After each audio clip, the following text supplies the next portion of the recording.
সরকারি জমি দখল করে বেআইনি নির্মাণের অভিযোগ। জামুরিয়া রানীগঞ্জের 11টি কারখানাকে 500 কোটি টাকা জরিমানা করে নোটিশ। আসানসোলের পুর নিগমের মেয়রের কাছে জরিমানা মকুবের আবেদন কারখানার মালিকদের। ইতিমধ্যেই মেয়রের কাছে আবেদন জানানো হয়েছে যাতে এই জরিমানা মকুব করা হয়। সরকারি জমি দখল করে বেআইনি নির্মাণের অভিযোগ সামনে আসছে। জামুরিয়া রানীগঞ্জের 11টি কারখানাকে 500 কোটি টাকা জরিমানা করা হলো।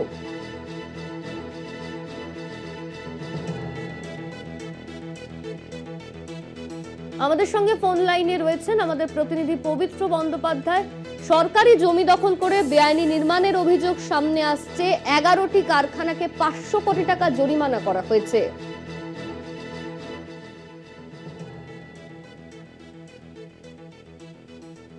পবিত্র, শোনা যাচ্ছে? হ্যাঁ, বলো অনন্যা। আমাদের সঙ্গে ফোন লাইনে রয়েছেন আমাদের প্রতিনিধি পবিত্র বন্দ্যোপাধ্যায়। পবিত্র, সরকারি জমি বেআইনিভাবে নির্মাণের অভিযোগ সামনে এসেছে। 11টি কারখানাকে 500 কোটি টাকা জরিমানা করা হয়েছে। একদমই অনন্যা, তুমি ঠিকই বলেছো যে আসানসোলের যে জামুরিয়া রানীগঞ্জ দুটি শিল্প তালুক, সেই দুটি শিল্প তালুকের মোট 11টি যে কারখানা সংখ্যার মধ্যে যত কারখানা আছে তার মধ্যে 11টি যে কারখানা সেটা অবৈধ নির্মাণ করেছে।